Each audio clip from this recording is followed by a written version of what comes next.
Get ready to hear some of the creepiest real-life stories that will send shivers down your spine. These tales are not for the faint-hearted. From strange phone calls to mysterious encounters, we'll dive into the dark side of human experience. So turn off the lights, grab a blanket, and prepare to be disturbed. These stories might just make you question everything you thought you knew. Picture this. A Friday night, a local bar is hosting a music night, and the energy is buzzing. My friend and I decided to check it out and catch the opening act, soak in the vibes. A couple of drinks in, the music's pumping, and I reach for my phone. It's not there. Panic sets in. I check my pockets, the table, the bar, even the bathrooms. Nothing. Using my phone, I try calling yours, hoping maybe someone found it and would pick up. After 2 rings, someone answers. It's a low, raspy giggle sending chills down my spine. Then, silence. I try calling again, but it goes straight to voicemail. That giggle played on repeat in my mind. The rest of the night was a blur. I couldn't shake off the feeling that something was terribly wrong. Arriving home, I unlock the door, step inside, and that's when I see it. My phone, laying on my nightstand, right where I left it. The same nightstand I checked a dozen times before leaving for the bar. To this day, I have no explanation for what happened that night. Did someone break into my apartment, answer my phone to mess with me, then put it back? Or was it something else entirely? The memory of that giggle still sends shivers down my spine, a chilling reminder that some things just can't be explained. This happened when I was a kid, and it's stuck with me ever since. You know how it is when you're the last one waiting for the school bus? It's like the whole world disappears. That's where I found myself one afternoon waiting for that big yellow bus. But on this particular day, something was different. A bus pulls up, but it's not my usual bus. This one's empty. No kids, no noise, just an eerie silence. Hey there, kiddo. Hop on in. We're running a little late today. Even at that age, something felt off. I was taught to never get on a bus with strangers. Don't worry. We're going to get them now. Just hop on. But I couldn't shake this feeling, this deep-seated instinct that screamed at me to run. I just stood there, rooted to the spot, shaking my head. No thank you, I mumbled, clutching my backpack tighter. Finally, with a frustrated sigh, he pulled away from the curb, leaving me standing there alone. A few minutes later, my real bus showed up, and I practically leapt onto it, relieved to see the familiar faces of my classmates. Looking back, I realized just how lucky I was that day. That gut feeling, that instinct, it might have saved me from something truly awful. It's a chilling thought, one that reminds me to always trust my instincts no matter what. A few years back, I found myself in a new apartment, a fresh start in a new place. My friend had bought the place, renovated it all nice and modern, but he couldn't find a buyer, so being the good friend that I am, I offered to rent it off him while he kept looking. Little did I know, this apartment would become the setting for one of the most unsettling experiences of my life. It all started with the neighbor. She was a woman in her mid-40s, but she looked much older. She kept to herself mostly, but there was something off about her. At night, the real strangeness began. She'd blast Christian radio shows at all hours, her voice a constant murmur. The lack of sleep was getting to me, so one night I decided to be a good neighbor and ask her politely to turn it down. I knocked on her door, and after an eternity, she finally opened it. Just a crack at first, I caught a glimpse of her apartment, and it was like stepping into another dimension. The walls were covered in crosses, painted in every color imaginable. Words like Jesus and angels were scrawled everywhere. The windows were painted black, blocking out any natural light, and the air was thick with the smell of incense. "Excuse me," I said, trying to keep my voice level. "I was wondering if you could possibly turn the radio down a bit?" It's quite late. She just stared at me, her eyes wide and unblinking. Then, without a word, she slammed the door in my face. The next night, my girlfriend was staying over. I woke up in the dead of night to the feeling of someone watching me. My heart pounded in my chest as I slowly opened my eyes. There, standing in the doorway, was the silhouette of my neighbor. The moonlight cast long, eerie shadows across the room, and I could make out her shape, holding something in her hand. I squeezed my eyes shut, hoping I was just imagining things. But when I opened them again, she was still there, closer now. "You should lock your doors at night," she whispered, her voice raspy and chilling. And then, just as suddenly as she appeared, she was gone. I told my girlfriend about it in the morning, and she thought I was just having a bad dream. But I knew what I saw. Later that day, I heard strange noises coming from outside my bedroom window. It was my neighbor talking to herself. I went upstairs to talk to another neighbor, a guy who seemed to have been living there for a while. "Hey man," I asked, trying to keep my voice casual. "Do you know anything about the woman who lives next door?" He looked at me, his eyes wide with a mixture of fear and recognition. "You too, huh?" he muttered. "Dude, that woman is bad news." At this point, I was terrified. My girlfriend and I were basically living next door to a crazy person. We started double-checking the locks every night, sleeping with the lights on and jumping at every little sound. I called the cops, and they told me they knew about her. Apparently, she was a diagnosed schizophrenic who had stopped taking her medication.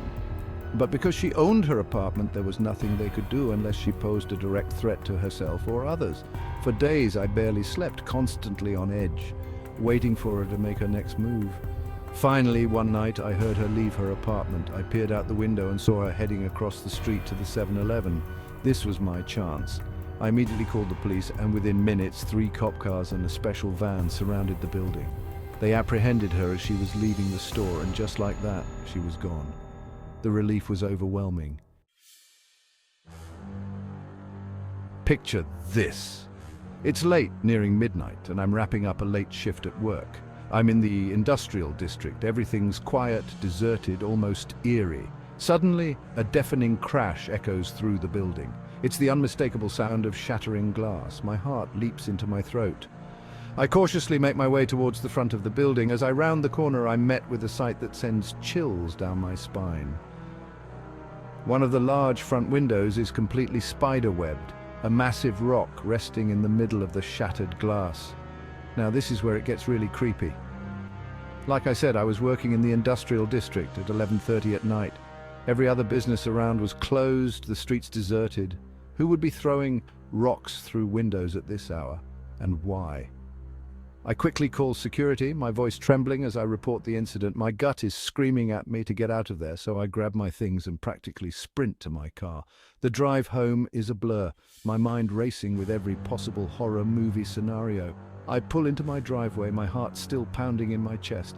As I reach for the door handle, I remember something my dad always told me. Never assume you're alone. Taking a deep breath, I quickly scan the back seat, half expecting to find someone lurking in the shadows. Thankfully, it's empty.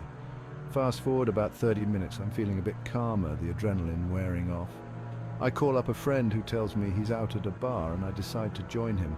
It's a nice night, so I grab my bike and head out. I'm enjoying the cool night air, lost in thought as I pedal down the road when I hear the distinct sound of another bike approaching from behind. I instinctively move to the side of the road, giving the other rider plenty of space. But instead of passing me quickly, he slows down, riding alongside me. I glance over, and that's when I see him. He's got this unnerving grin plastered across his face, his eyes wide and unblinking. It wasn't a friendly smile, it was predatory. I flinch, a wave of unease washing over me, and he chuckles softly before pedaling ahead. That's when it hits me. He's riding my mum's bike. Panic floods my system. I push myself harder, pedaling furiously, my legs burning as I race towards home. My mind is a whirlwind of terrifying possibilities. How did he get my mum's bike? Why is he following me? I burst through the front door, my chest heaving. I rush to the garage, and sure enough, my mum's bike is gone. Imagine a remote campground shrouded in darkness, the only sounds the chirping of crickets and the rustling of leaves. Picture a tiny, isolated shack, barely big enough to be called a building. That was my office. I worked the night shift, 12 a.m. to 8 a.m. every night. It wasn't glamorous, but it paid the bills. Most nights were uneventful. I'd bring my PS2, lose myself in video games, and only deal with the occasional camper. One night during my first week, the guy I was replacing, let's call him Mike, told me about a strange occurrence. Mike said, "Do you ever notice that payphone out by the entrance?" I nodded, remembering the old weathered phone booth. Mike continued, "That thing rings every night at 4:17 a.m. on the dot, just once, never any other time." I dismissed it as an automated test call, but Mike shook his head. "Nah, I answered it once, dead air, like someone was there but not talking." For months I worked the night shift, the payphone's eerie ritual fading to the back of my mind. During the summer, I kept the windows closed, the hum of the AC drowning out any sound from outside. But as summer transitioned into fall, the nights grew cooler, and I started leaving the windows open. That's when I heard it. At precisely 4:17 a.m., every single night the phone would ring. It wasn't a normal ring. It was distorted, muffled. Curiosity got the better of me. One night I decided to answer it. I set my alarm for 4:15 a.m. and anxiously waited. As the clock ticked past 4:16 a.m., the phone remained silent. Then it let out a single, spine-chilling ring. I hesitated, my hand hovering over the receiver, but something compelled me to answer. "Hello?" I said, my voice barely a whisper. Silence. Dead air. I could hear faint breathing on the other end. "Hello? Can you hear me?" I repeated. Still nothing. I hung up, feeling a cold shiver run down my spine. For a week straight, I answered the phone at 4:17 a.m., and every time it was the same unsettling silence. Then the calls stopped. Life went back to its eerie normal. Weeks turned into months, and the memory of the mysterious phone calls faded. Until one night in October, I decided to answer the phone one last time. I set my alarm, the familiar feeling of dread creeping back in. As the clock struck 4:17 a.m., the phone rang. I took a deep breath and answered. "Hello," I said, my voice trembling. This time there was a response. A deep, raspy voice, like gravel being churned, responded. "Hello," the voice breathed, sending a chill down my spine. Then he said my name, my full name. It was a voice I had never heard before, yet it seemed to know everything about me. Fear paralyzed me. Before I could respond, the voice let out a low chuckle and the line went dead. Trembling, I immediately dialed *69. The automated voice on the other end delivered a chilling response. "The number is out of service. California, I lived in Indiana." These stories are a chilling reminder that sometimes reality is scarier than fiction. Stay safe out there and always trust your instincts. If something feels wrong, it probably is. Don't ignore those gut feelings. They might just save you from becoming the star of your own real-life horror story. Remember, the world is a strange and mysterious place, and sometimes the most unsettling truths are the ones we can't explain.